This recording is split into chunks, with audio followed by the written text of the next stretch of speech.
매일 불신앙과 싸우라라는 제목으로 함께 말씀을 나누겠습니다. 인생을 살면서 답을 가지지 못하고 살아가는 인생이 생각보다 참 많습니다. 그래서 방황할 수밖에 없고, 그래서 답답한 인생을 살 수밖에 없는 것 같습니다. 이런 사람을 두고 예수님은 마태복음 9장 36절에 보면 마치 목자 없는 양과 같다라고 표현했어요.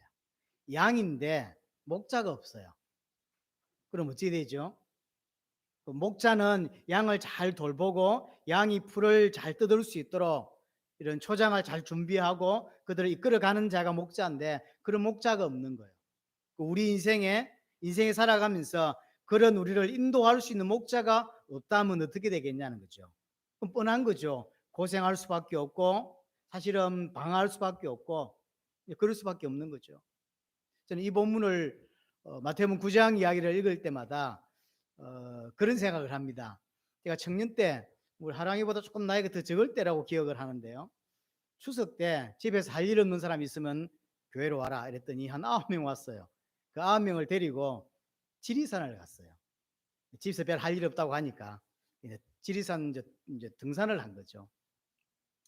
첫날 어디 정확한 기억이 안 나는데 일찍 출발해 가지고 저 구례 쪽을 가 가지고 차를 타고 가서 내려서 뭐 같은 첫날 밤이 둘째 날 모르겠는데 노고단 밑에 쪽에서 아마 인제 잠을 잔 것 같아요. 일부는 그 예약을 해 가지고 어떤 건물 안에 자고 일부는 텐트에서 자고 뭐 이렇게 했던 것 같아요.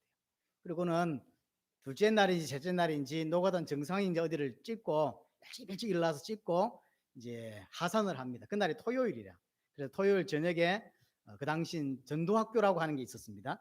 거기에 참여하기 위해서 일찍 출발을 한 거죠. 그래서 아침 일찍 출발해서 정상을 딱 찍고 가자 이래서 이제 내려가는데, 사람들에게 물어보니까 원래 가는 길이 있고 지름길이 있다는 거예요.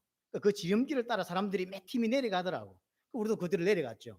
한 2시간인가 3시간쯤 지났는데 우리 앞에 가던 그 팀이 사라졌어요. 우리가 놓친 거죠, 그러니까. 이건 처음 온 길인데 사람은 사라졌지, 우리는 이제 가야 되는데 너무 처음에는 아무 생각 없이 갔다가 어느 순간 우리 앞에 가던 사람 어디 갔지? 길이 계속 있었으니까요. 그렇게 당하기 시작할 때 길이 없어지는 거예요.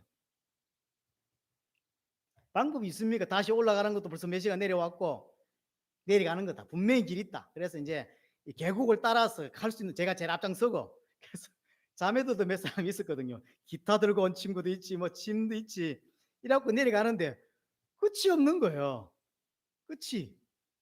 한 오후 5시쯤 가니까 논이 나오고 어떤 아저씨가 한 사람이 들어서 "여기가 어딥니까?" 그랬더니 하동이라는 거예요. 제 고향이 경남 하동이거든요. "하동 어딥니까?" 그랬더니 하동 어디라는데 내가 처음 듣는 동네예요.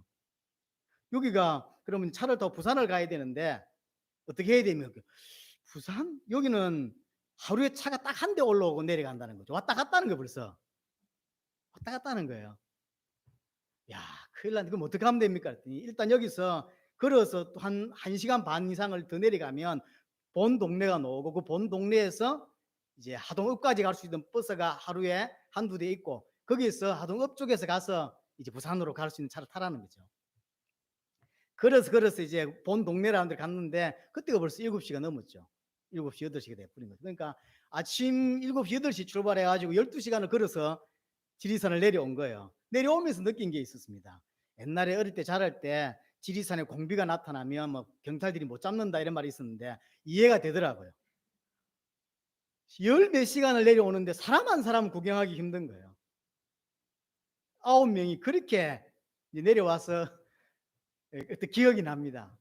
사람이 방황한다, 사람이 답답하다, 사람이 목자가 없다 인생에라고 하는 의미를 난 지리산 갔을 때 생각이 늘 돼요. 우리 인생에 있어서 길을 놓치고 인생에 있어서 인도하는 자를 놓쳤으면 놓칠 때 이런 경우가 나오는 거죠. 분명히 걸어가긴 하지만 이게 맞는 길인지 어디로 가야 되는지 모르니까 그냥 가는 거예요. 출발했으니까 안 갈 수 없잖아요. 다시 빼갈 수도 없는 것이고, 그래서 군대에서 배웠던 대로 계곡을 따라서 계속 내려간 거죠. 가면서 확신이 생기는 게 아니요. 이거 밤에 잘못하면 여기서 밤 새겠다. 이런 생각이 들더라고요. 그렇게 인생의 답을 얻지 못하는 사람이 의외로 많습니다. 자, 인생을 살아가면서 문제를 만납니다. 문제 자체도 문제지만 두 가지 문제가 더 있어요. 문제 자체도 문제고 또 하나는 이 문제가 어디로부터 왔는지를 몰라서 답답하고 그다음에 해결책을 몰라서 답답해요. 하나님이 우리에게 성경을 주셨습니다. 이 세 가지를 해결하라고 주신 게 성경이에요. 그래서 우리는 성경을 통해서 정확한 해답을 얻고 계속 답을 얻어 가야 하는 것입니다. 성경 안에 답이 있습니다. 인간이 어떤 존재인지를 밝혀주는 책이 성경입니다. 그래서 어떤 존재인지를 밝혀주기 때문에 어떻게 살면 된다는 것이 답이 나오는 게 성경인 거죠. 인간은 하나님의 형상대로 지음받았습니다. 그래서 그 인간은 하나님의 형상이기 때문에 하나님과 함께 해야 되고 하나님을 위해 살 때 행복한 존재로 지음받았습니다. 하나님을 떠나 있는 자, 하나님을 만나지 못한 모든 자는 100% 행복할 수 없습니다. 재미있는 건 찾을 수 있지만 진정한 행복은 없는 것입니다. 왜냐하면 하나님을 떠나 있기 때문에 그래요. 그 인간이 문제가 발생했습니다. 다른 문제가 아닙니다.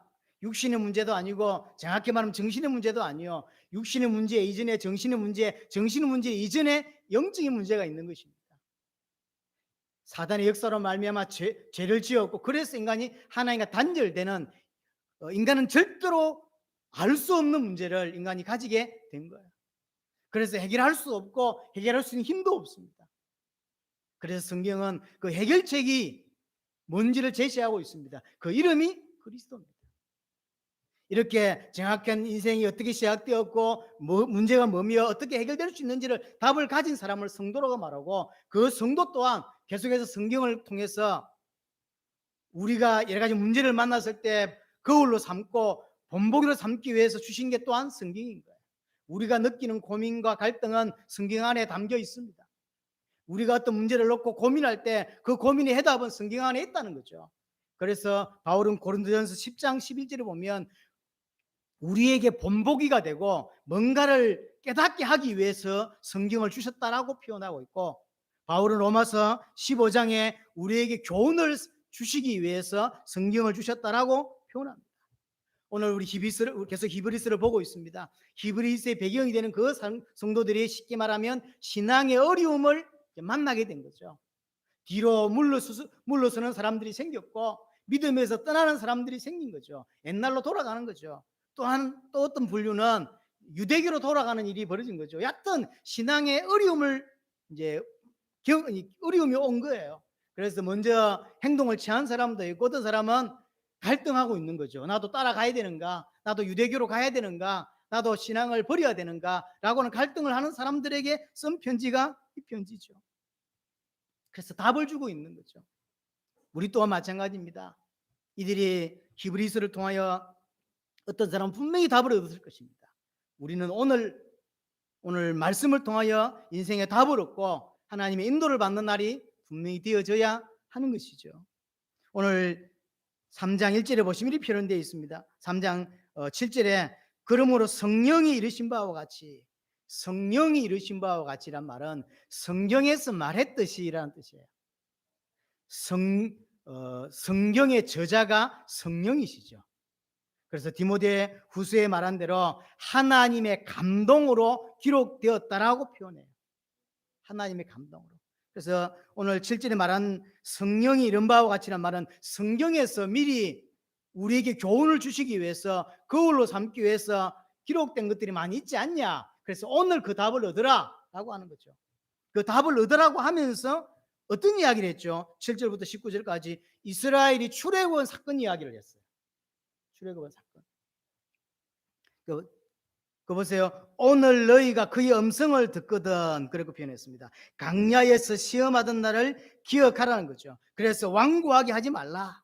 지금 신앙의 어려움을 겪고 있는 히브리서의 배경이 되는 그 성도들과 실제로 출애굽에 나온 이스라엘 백성들과 상황이 비슷하다는 거예요. 같단 말이에요. 같은 답을 얻어요. 이 사람들은 실패했습니다. 출애굽에 나온 사람들은 완고했어. 믿지 않았어.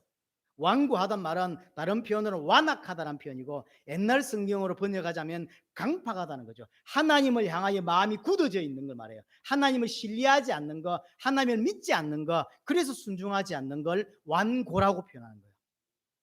그들은 그래서 실패했다, 너희는 그러지 마라, 이런 표현인 거거든요. 과거 출애굽한 성도들, 이걸 스데반은 강야교회라고 표현했는데, 이 강야교회의 모습을 통하여 너희가 오늘 해답을 얻어라 라는 이야기고, 오늘 우리 또한 이 메시지를 보고 있는 오늘 또한 우리 또한 이것을 통하여 답을 얻고 하나님의 인도를 받는 날이 되어야 되죠. 그들처럼 살지 말라는 거죠. 그들은 그렇게 실패했어요. 그들처럼 살지 마라, 그런 표현인 거죠. 자, 3장 8절이 핵심이죠. 강야에서 시험하던 날에 거역하던 같이 너희 마음을 완고하게 하지 말라. 이게 하고 싶은 오늘 메시지의 핵심인 거예요. 이 표현은 히브리서 저자가 그냥 쓰는 표현이 아니라 시편 95편의 내용이에요. 95편. 자, 시편 95편을 가보겠습니다. 시편 95편.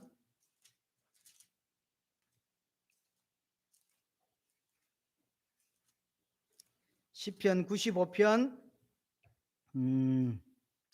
6절부터 볼까요? 오라 우리가 굽혀 경배하며 우리를 지으신 여호와 앞에 무릎을 꿇자. 7절에 그는 우리의 하나님이시요 우리는 그의 기르시는 백성이며 그의 손에 돌보시는 양이기 때문이라. 그래서 하나님께 엎드리고 하나님께 순종하며 하나님을 경배하며 살아야 된다고 이야기합니다. 너희가 오늘 그의 음성을 듣거든 너희는 머리바에서와 같이 또 광야에 마사에서 지냈던 것 같이 너희 마음을 완악하게 하지 말지어다. 이 시편 95편 7절 8절에 있던 내용을 인용한 거예요. 9절에 그때 너희 조상들이 내가 행한 일을 보고서도 나를 시험하고 조사하였느니라. 그때 이스라엘이 출애굽 이스라엘은 하나님이 행하신 기적을 40년 동안을 보고도 계속해서 불신앙했다는 거예요. 아니 그렇게 기적을 많이 체험하고도 하나님을 믿지 않고 하나님을 의지하지 않고 하나님을 신뢰하지 않았다는 거죠. 그렇게 살지 말라는 말이죠. 하나님을 믿고 하나님을 신뢰하고 따라오라 라고 하는 이야기인 거죠. 10절에 내가 40년 동안 그 세대에 말미암아 근심하여 40년 동안을 하나님이 근심하셨대. 이 근심은 어떤 문제가 생겨서 걱정하는 근심이 아닙니다. 이 근심은 정확히 원어로 따지자면 화가 나서라. 하나님이 화가 난 거예요. 이러기를 그들이 마음이 미혹된 백성이라. 미혹된 백성, 하나님께 시선을 고정하지 않고 딴 데 자꾸 쳐다보고 하나님을 믿지 않고 딴 건 믿고 자꾸 미혹받는 거예요. 계속. 그래서 하나님을 의지하지 않는 인생을 살아가는 거죠. 그러므로 내가 노하여 맹세하기를 그들은 내 안식에 들어오지 못하리라 하였도다. 이게 지금 원 배경은 출애굽기 17장이에요. 이 부분이 또 자세하게 기록된 게 민수기입니다. 우리 민수기를 한번 보겠습니다. 민수기 20장을 한번 보겠습니다. 민수기 20장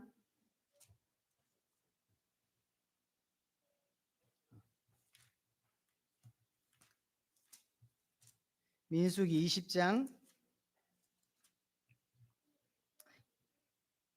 3절에 보면 백성이 모세와 다투어 말하여 이르되 우리 형제들이 여호와 앞에서 죽을 때에 우리도 죽었더라면 좋을 뻔하였도다. 뭔 일이 벌어졌죠? 물이 없어요. 2절에 보면 해중에 물이 없으므로 강약길 걸어가는 중에 물이 없었던 거죠. 강약길에 가장 필요한 건 물이죠. 근데 물이 없는 거예요. 먹을 물이. 그러니까 이제 하나님을 원망하는 거예요. 아이씨, 그때 차라리 애굽에서 죽었더라면 이 더러운 꼴을 안 볼 건데 왜 하나님이 우리를 끌고 나와가지고 이게 물 없어 이렇게 고통받게 하냐 말이에요. 그 말이거든요. 그냥 나를 애굽에 놔두지. 아마 그게 뒤지도록 놔두지 왜 나를 끌고 나와가지고 이 고통을 당하게 합니까 하나님? 이 말이에요. 4절에 너희가 어찌하여 여호와의 회중에 이 강렬을 인도하여 우리와 우리 짐승이 다 여기서 죽게 하냐? 왜 여기서 죽게 하냐? 그냥 편안하게 그냥 애굽에 놔두지. 너희가 어찌하여 우리를 애굽에서 나오게 하여 이 나쁜 곳으로 인도하였느냐? 나쁜 곳이래. 모세보고 하는 소리죠. 이곳에는 파종할 것도 없고 무화과도 없고 포도도 없고 석류도 없고 마실 물도 없도다. 6절에 모세와 아론이 회중 앞을 떠나 회막문에 이르러 엎드리며 여호와의 영광이 그들에게 나타나며 7절에 여호와께서 모세에게 말씀하여 이르시되 지팡이를 가지고 내 형 아론과 함께 회중을 모으고 그들의 목전에서 너희는 반석에게 명령하여 물을 내라. 그래서 그 모세가 반석을 치니까 물이 나오게 되고 그 물을 먹고 이들은 편안해졌죠. 그래서 기뻐했어요. 물을 먹으니까 너무 좋았던가 봐요. 물을 며칠을 못 먹었던가 봐. 그래서 막 물을 먹으니까 막 난리가 난 거죠. 이스라엘 백성이 출애굽을 해 나옵니다. 그래서 강야를 걸어갑니다. 근데 강야를 걸어가면서 계속 불신앙해요.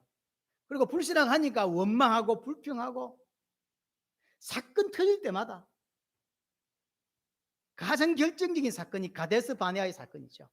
출애굽에 나온 지 한 1년 가까이 됐을까요? 나온 지 1년 가까이 됐을 때 이제 가나안을 정탐하고 가나안을 들어가자. 원래 가나안 들어가려고 나온 거니까 출애굽의 목적 자체에 가장 중요한 게 두 가지입니다. 하나는 바로 왕이 묻죠. 모세 보고 왜 가려고 하는데 400년 동안 여기 살았는데 여기 살지 왜 가려고 그래? 그랬더니 모세가 뭐라 대답하죠? 거기 가서 예배하려고. 그게 바로 왕이 예배? 여기서 하면 되지. 아닙니다. 그거 가서 해야 됩니다. 이해를 못하는 거예요. 3일 길중 가서 하나님 예배하라고 합니다. 여기서 해. 또 하나는 뭐죠? 가나안으로 들어가려고. 올바로 예배하고 가나안 들어가려고 나온 게 출애굽이에요.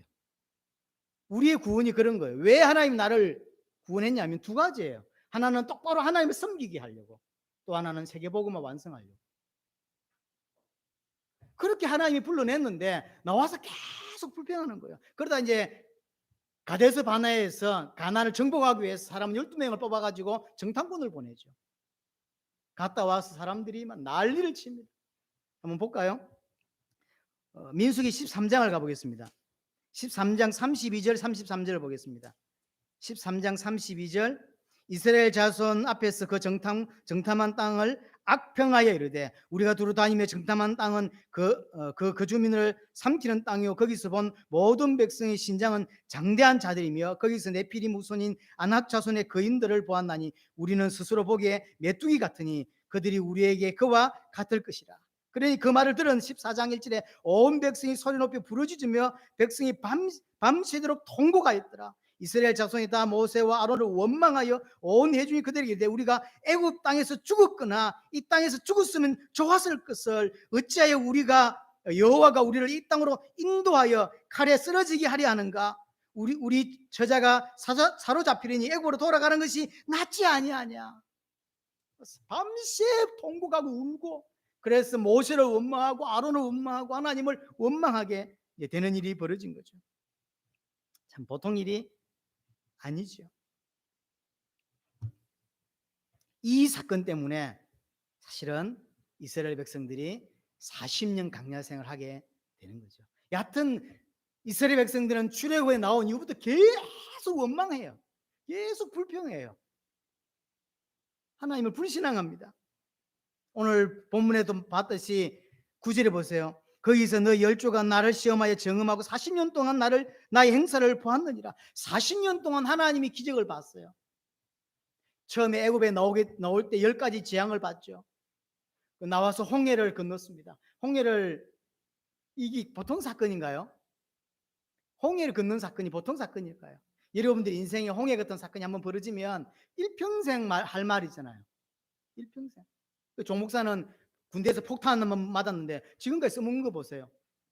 폭탄 맞은 게 그것도 2대 맞았어요. 폭탄이 팡 터지는 자기 앞에 있던 고참은 거품 이게 산화작용이라고 하죠. 완전히 흘러내렸다 하더라고요.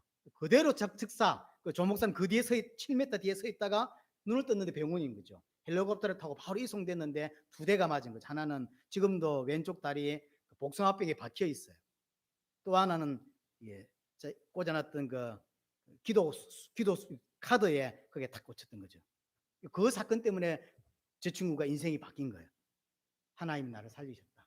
그게 이쪽 가슴에 박혔으면 죽었을 건데 하나님 나를 살렸었구나 라는 것 때문에 그때부터 울고 불고 인생이 완전히 바뀌는 인생이 시작. 그 한 번 기회가 지금까지 그 인생을 살아가게 만들거든요. 근데 홍해를 걷는 거예요. 그 엄청난 바다를 여러분들이 쭉 건넜다 생각해 보세요. 그게 작은 사건이냐고. 그런데 이스라엘 백성은 홍해를 건너고도 눈 하나 깜짝하지 않고요. 물이 없어서 하나님이 모세에게 반석을 통해서 물을 얻게 하고, 그 반석은 결국 뭘 설명하는 거죠? 그리스도를 설명하는 거예요. 그리스도에게서 생수가 계속 흘러나온다는 걸 깨닫게 해줍니다. 그럼에도 불구하고 깨닫지 못합니다. 수많은 사건들, 만나 사건, 메추라기 사건, 날마다 불기둥, 구름기둥 40년 동안 체험했어요. 그럼에도 불구하고 하나님을 믿지 않습니다. 그래서 민수기 14장에 보면 10번이나 나를 반역했다라고 표현을 합니다. 오늘 3장 10절 보세요. 그러므로 내가 이 세대에 노하여, 하나님이 굉장히 화가 났단 말이에요. 경노하셨다라고 표현하죠. 11절에도 내가 노하여 맹세한 바와 같이, 하나님이 너무 화가 난 거예요. 구원해 냈더니 계속 원망, 불평, 그거밖에 하지 않아요. 불신앙, 그거밖에 하지 않아요. 15절에도 보세요. 15절에도 성경에 그 옛날 거 설명하면서 그의 음성을 듣거든 경노하시게 하던 것 같이 경노했다. 굉장히 노하셨다는 거. 16절에 듣고 경노하시게 하던 자가 누구냐? 경노했다는 거죠. 17절에도 또 하나님이 40년 동안 누구에게 노하셨냐? 하나님이 굉장히 노하셨다. 아까 우리 시편 95편에는 근심하게 했다라고 표현했죠. 굉장히 화가 났다는 거죠. 16절에 듣고 경노하게 하시던 자가 누구냐? 하나님을 그렇게 화나게 하고 경노하게 하던 자가 누구냐? 이렇게 말합니다. 출애굽한 백성이에요. 바로가 아니라 출애굽한 백성. 쉽게 말하면 구원받은 백성, 하나님의 성도라고 자녀라고 말하는 성도가 하나님을 경노하게 만들었다. 하나님을 경노하게. 모세를 따라 애굽에서 나온 모든 사람이 아니냐, 모세를 따라 나온 모든 사람이 하나님을 열받게 했다. 몇 사람이 아닙니다. 모든 사람이. 그래서 그 결과가 뭐였죠? 안식에 들어가지 못하는 거예요. 가나안에 들어가지 못하는 거예요. 결국 가나안에 못 들어갔어요. 11절에 그 표현을 쓰죠. 내가 노하여 맹세한 바와 같이 그들은 내 안식에 들어오지 못하리라. 가나안 들어가지 못했습니다. 가나안 가려고 출발한 건데 결국 가나안 못 갔어요.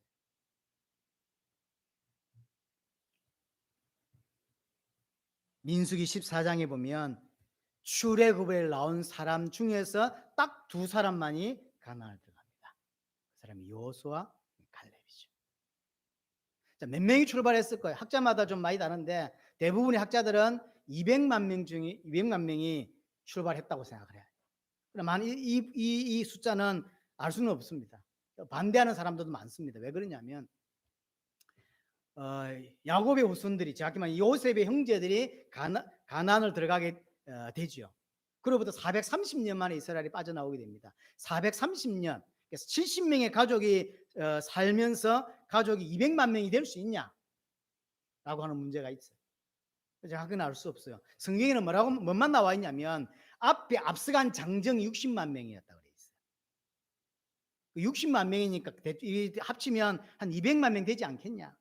라고 하는 거예요. 정확히 알 수 없습니다. 그래서 뭐 80만 명이다, 100만 명이다, 150만 명이다, 많은 말이 많은데 정확히 알 수 없어요. 하여튼 대부분의 사람들은 200만 명은 되지 않겠냐. 장정이 60만이니까 가족도 있을 것이고 와이프도 있을 수 있고 부모도 있을 수 있는 거니까. 그 200만 중에서 가나안을 직접 들어간 사람은 두 사람밖에 없어요. 나머지는 중간에 태어난 사람이 들어갔죠. 강야에서 다 죽었습니다. 17절 보세요. 또 하나님이 40년 동안 누구에게 노하셨냐? 그들의 시체가 강야에 엎드려진 범죄한 자들에게 아니냐. 200만 명이라고 치면 그 200만 명을 하나님이 강야에서 다 모래에 파묻어 버린 거예요. 다 장사지는 거예요. 심지어 모세까지.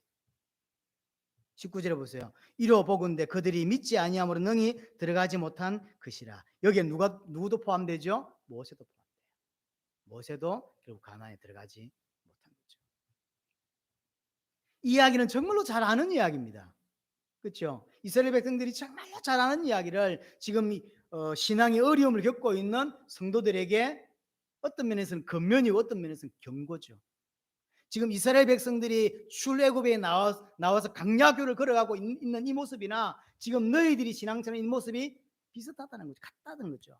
그들은 왜 실패했냐는 거예요. 마음이 완악하여져서 쉽게 말해 하나님을 믿지 않았어. 40년 동안의 기적을 체험하고도 하나님을 믿지 않아서 결국은 가나안에 들어가지 못했다는 거죠. 너희도 믿지 않으면, 하나님을 믿지 않으면 그렇게 될 거라는 거죠. 하나님이 그들을 강야에 다 파묻었듯이 너희들 또한 그렇게 될 거라는 거죠. 그래서 권면이기도 하지만 경고이기도 합니다. 출애굽했다고 당연히 가나안 들어가는 게 아니에요. 교회 다닌다고 모두가 당연히 천국 들어가는 것이 아닙니다. 그렇죠? 교회 다니는 것과 천국 가는 것은 다른 이야기예요. 우리는 출애굽의 사건, 그다음에 히브리서의 배경이 되는 그 사건을 통해서 우리 또한 답을 얻어야 됩니다. 많은 사람들이 자기가 다니는 교회의 크기나 목사님의 어떤 믿음이 자기의 믿음이라고 착각합니다. 예를 들어서 좋은 교회가 있듯이 그래서 한 10만 명이 모여요. 그래서 사람들이 다 좋아해. 그래서 많은 사람이 그 교회를 다녀요. 그럼 다니면 그 교회 목사님의 설교나 그 목사님의 믿음이 자기 믿음이라고 착각해요. 그래서 면죄부를 주는 거예요. 난 좋은 교회 다녀, 난 좋은 설교를 들어, 난 좋은 믿음을 가졌어라고. 택도 없는 소리죠. 목사님의 믿음이 지 믿음이 아니에요. 그렇죠? 목사님 믿음 믿음이고 지 믿음은 지 믿음이에요. 그 좋은 시스템과 좋은 프로그램과 좋은 교회를 다니면서 스스로 자꾸 이렇게 뭐랄까요? 난 좋은 교회를 다녀. 나는 좋은 메시지를 들어. 그래서 난 좋은 걸 붙잡았어라고 하는 그 생각을 갖고 산다니까요. 그렇지 않습니다. 그래서 좋은 교회 다니고 지옥 가는 거예요. 중남미 갔을 때 요즘 페이스북에도 많이 올라오는 그림 중에 하나가 절벽 끝에 교회가 이렇게 걸쳐져 있어요. 이렇게. 사람들이 교회로 들어와서 절벽으로 떨어지는 거예요. 그 그림이 있더라고요. 요즘은 많이 이렇게 페이스북에 따지다. 이게 뭔 뜻이냐면 수많은 사람들을 교회로 인도해서 다 지옥 가게 만든다는 거죠. 누가? 교회가. 저는 그 그림에 크게 부작용이 없었어요. 저럴 수 있다라고 지금도 믿는 사람이에요. 많은 교회 다니는 사람들이 지옥 간다고 믿는 거예요. 그래서 목사의 믿음이 자기 개인의 믿음이 아니에요. 그 교회 덩치가, 그 교회의 위상이 자기 믿음이 아니라니까요. 출애굽에 나왔다고 가나안 들어가는 게 아닙니다. 교회 다닌다고 천국 가는 게 아니에요. 정확하게 예수를 그리스도로 믿을 때 구원받는 것이고 하나님을 정말로 인정하고 믿는 자가 구원받는 것이지 천국 가는 것이지 그 그룹에 속해 있다고 좋은 목사님 밑에 있다고 해서 구원받는 것이 아니라는 거죠. 우리는 가끔 출애굽한 성도들을 보면서 어떻게 저럴 수 있었을까라는 의문이 들잖아요. 아니 40년 동안 엄청난 기적을 봤잖아요. 그런데 어떻게 하나님을 안 믿을 수 있지? 라고 생각할 수 있습니다. 네, 그러나 성경 전반적으로 보면 쉽게 비난할 수 있지만 그렇지 않더라는 거예요. 대부분의 성도는 사실은 그렇게 살더라는 거죠. 그래서 예수님이 누가복음 18장입니까? 내가 다시 오실 때 세상의 믿음을 보겠냐? 그렇게 말해요. 지금 전 세계 예수 믿는 사람이 한두 명입니까? 엄청 많습니다. 몇 억입니다. 그런데 예수님이 하는 표현이에요. 내가 믿음을 보겠냐? 진짜 성경대로 믿는 사람은 얼마 없다는 거예요. 또 마태복음 7장 보면 14절 15절입니까 보시면 좁은 문으로 들어가라 라고 표현했어요. 좁은 문으로 들어가라. 대부분의 성도들은 넓은 길로 다닌다는 거죠. 생명의 길은 좁고 협착하다 그랬어요. 근데 그 길로 대부분 안 간다는 거예요. 성도가 전 세계에 어마어마하게 많은데 대부분 다 넓은 길로 가지 진짜 하나님 원하시는 예수님 원하시는 그 좁은 길로는 안 가요. 성경이 요구하는 믿음을 가지지 않는다는 거죠. 그냥 내 믿고 싶은 대로 내 하고 싶은 대로 살고 싶지 예수님이 원하는 대로 안 산다는 거예요. 안 믿는다는 거죠. 우리 이 생각을 많이 해봐야 됩니다. 내가 가진 믿음이 뭔지 나는 정말로 그를 믿고 있는지 그를 어떻게 믿고 있는지를 늘 고민해 봐야 돼. 자, 정리를 하자면 이스라엘 백성들은 출애굽에 나와서 뭘 했어야 했냐면 날마다 하나님의 말씀과 현실 앞에서 매일 날마다 불신앙과 싸웠어야 했어요. 출애굽에 나온 이스라엘 백성들이 가나안을 향해 가는 강야교회와 천국을 향해 가는 우리의 성도의 삶이 참 비슷합니다. 그래서 스데반은 강야교회라고 표현을 한 것 같아요. 출애굽에 나왔습니다. 강야를 건너가면서 거기 40년 걸렸어요. 그걸 강야교회라고 했어요. 그게 신앙생활이고 교회생활이죠. 그 모습이나 지금 이 시대를 살아가는 성도들이 천국을 향해서 두북두북 걸음을 걸어가는 이 성도의 삶, 성도의 교회생활이 정말로 비슷해요. 근데 출애굽에 나온 그 200만 중에서 2명만 가나안을 들어갔다는 걸 기억해야 돼요. 대부분 사람들은 넓은 길로 갑니다. 대부분의 성도들은 넓은 길로 갑니다. 좁은 길로 가지 않는다는 거예요. 정말로 하나님을 올바로 섬기기 위해서, 예배하기 위해서, 가나안 들어가기 위해서 애굽에서 나온 건데 하나님을 제대로 섬기지도 못했어요. 왜? 불신앙. 하나님 믿지 않아요. 뻥 문제만 생기면 하나님을 원망하고 그냥 냅두지 왜 우리를 애굽에서 끌고 나와가지고 구원을 이해했을까요? 그 구원을 이해 못한 거예요. 제가 볼 때. 여기에 죽더라도 다시는 애굽 안 간다. 이게 맞는 거지. 아, 애굽 내가 정말로 내 사단에게 잡혔었구나. 이런 생각이 드는 게 당연한데 계속 뭐 하냐면 애굽 가잖아요. 지금이라도 팀을 꾸려서 TF를 꾸려서 바로한테 사람을 보내고 빌고 잘못했다. 우리가 모세 말 듣고 여호와가 보냈다 그래서 우리는 속았다. 그래서 한 번만 이해해달라. 용서를 빌고 애굽 가자고 이야기합니다. 구원이 이해됐을까요? 복음이 이해됐을까요? 교회 다니는 성도들이 복음을 이해했을까요? 예수가 그리스도는 이 말을 이해했을까요? 좁은 길로 가지 않아요. 제대로 섬기지도 못하고 가난 가지도 못했어요. 우리 또한 이 부분에 좀 집중해 봐야 됩니다. 하나님이 나를 구원하신 건 두 가지라고 봐야 돼. 하나는 올바르게 하나님을 섬기게 하기 위하여 나를 부르셨고, 또 하나 가난을 들어가게 시키면 세계복음화를 완성하게 나를 불렀는데 나는 어떤 인생을 살고 있냐? 하나님을 정말로 인정하고 하나님을 예배하는 삶을 살고 있고 세계복음화 완성을 위해 뛰는 삶을, 기도하는 삶을 살고 있는지 돌아봐야 돼요. 이 출애굽 이스라엘 백성들은 2명 제외하고 중간에 태어났던 사람 제외하고 전부 다 가나안에 못 들어갔어요. 하나님을 똑바로 섬기지도 못하고 가나안 들어가지도 못했어요. 대한민국과 전 세계 예수 믿는 많은 사람들이 이 모습일 거라는 거죠. 하나님을 똑바로 섬기지도 못하고 하나님 말은 하지만 하나님 섬기지 못하고 또 하나 가나안 들어가지 못하는 세계복음화와 관심 없는 인생, 세계복음화와 전혀 무관한 인생을 사는 거예요. 딱 이스라엘 백성, 출애굽한 이스라엘 백성. 그래서 하나님이 너무 화가 나서 그들 땅에 다 묻어버렸어요. 우리 인생이 그와 비슷한지 돌아봐야 합니다. 이 이야기를 지금 히브리서를 받아야 편지를 읽고 있을 그 사람들이 하는 말이에요. 그래서 한편으로는 경고고 한편으로는 권면인 거예요. 그들처럼 살지 말자. 그들처럼 강파 가지지 말자. 그들처럼 하나님을 향하여 굳어진 마음을 가지지 말자 라고 이야기를 하는 거죠.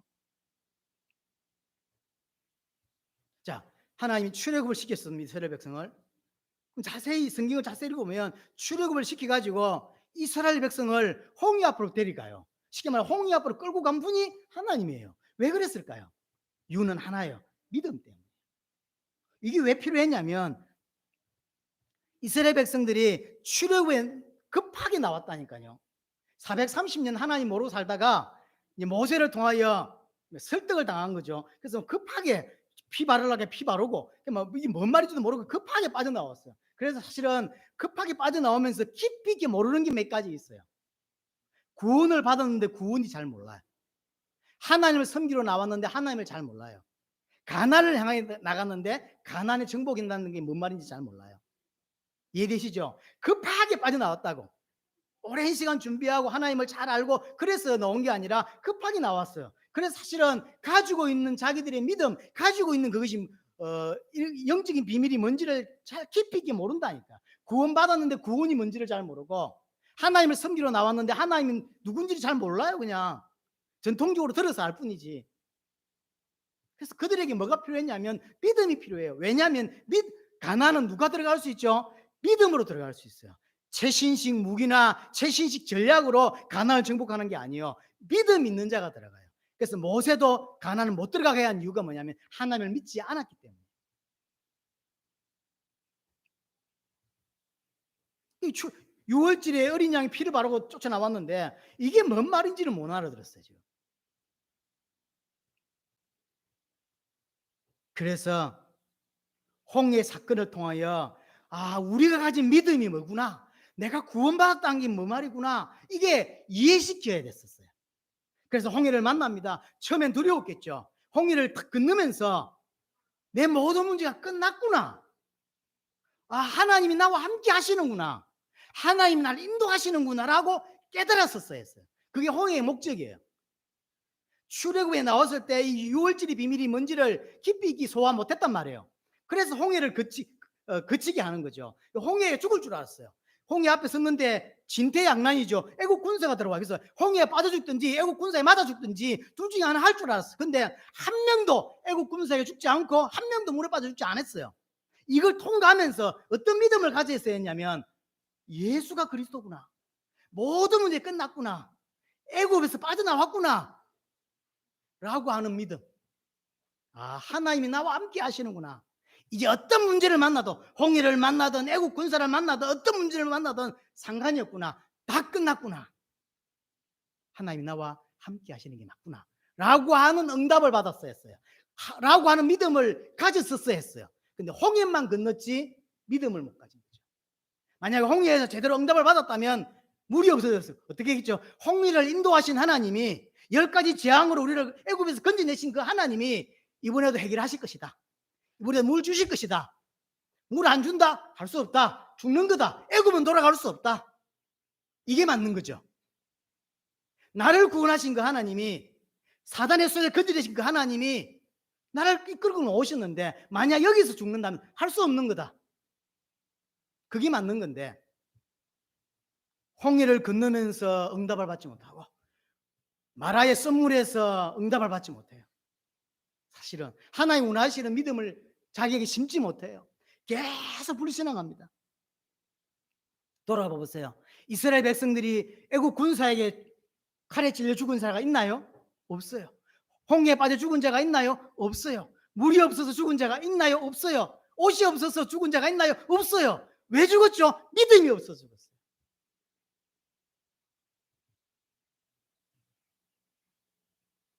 물에 빠져 죽은 사람 딱 한 명도 없다니까요.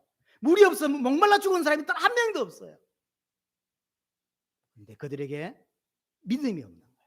하나님을 인정하고 큰 문제가 닥쳤을 때 하나님이 해결하실 것이다, 하나님이 인도하실 것이다. 인도 안 하신다? 그럼 하나님 뜻이다. 난 여기 죽는다. 가나안 절대로 애굽으로 못 간다. 내 사명이 이까지인가 보다. 이게 맞는 거예요. 그런데 문제만 생기면 뻑하면 돌아가겠다고. 뭐라고 하는지 압니까? 이제 한참 강력길 가다가 좀 이제 한 곳이 오래 있었던가 봐요. 옛날 애굽에 있을 때 그 아궁이에 고기 국물, 애국 사람들이 고기 할 때 내가 거기 옆에 앉아 있다가 고기 국물을 더 먹었는데 강약길 지금 몇 년이 지났는데 고기 국물을 못 먹어 정력이 떨어져서 미치겠다면서 그 이야기를 해요. 고기 국물 먹고 싶다. 그때 하나님이 그래? 중경이 만나요. 만나 매출하기. 성경이 말하는 그들이 그 만나 매출하기를 먹고 배불리 먹고 이빨에 낀 게 없어지기 전에 하나님이 그를 죽였다 그랬어요. 쉽게 말하면 좀 심하게 강단해서 할 말은 아니지만 심하게 말하자면 실컷 처먹이 놓고 됐나? 그렇게 먹고 싶어서 알았어. 실컷 먹이 놓고 죽여버린 거예요. 그래서가 되겠습니까? 엄청난 구원을 받았는데 구원이 뭔지를 모르고 엄청난 구원을 받고 하나님을 섬기는 자가 되는데 예배할 줄 모르고 가나안에 관심도 없어요. 그게 말이 되냐고요. 출애굽은 이스라엘 백성은 정말로 날마다 불신앙과 싸웠어야 했단 말이에요. 홍해 앞에서 하나님 우리와 함께 하신다, 그렇게 했었었죠. 혹시 죽더라도 나는 불신앙하지 않겠다. 나를 구원하신 하나님을 믿고 가겠다. 이게 맞죠? 병사가 쫓아올 때 얼마나 두려웠겠습니까? 아, 특별 특수부대를 데리고 오는데 얼마나 두려웠겠어요. 당연하죠. 그게 담대할 사람 별로 없습니다. 두려웠을 거예요. 그래도 거기서 불신앙과 싸웠어야 했어요. 하나님이 나를 건지셨다. 하나님이 나를 지키실 것이다. 만약 여기서 끝이라면 이유가 있다. 내 자식들에게는 믿음을 심고 가겠다. 이게 맞죠? 물이 없었을 때도 마찬가지죠. 불신앙과 싸웠어야 했어요. 지금까지 엄청난 기적을 통해 나를 건지시고 홍해 건너게 하시고 반석에서 물을 내게 하시면 지금까지 오게 하지 않냐? 이번 것도 하나님이 해결하실 것이다. 하나님이 인도하실 것이다. 라고 하는 게 맞죠. 그런데 이스라엘 백성은 어쨌다고요? 완고했다는 거예요. 완고. 하나님을 향하여 마음을 닫은 거예요. 하나님을 안 믿어요.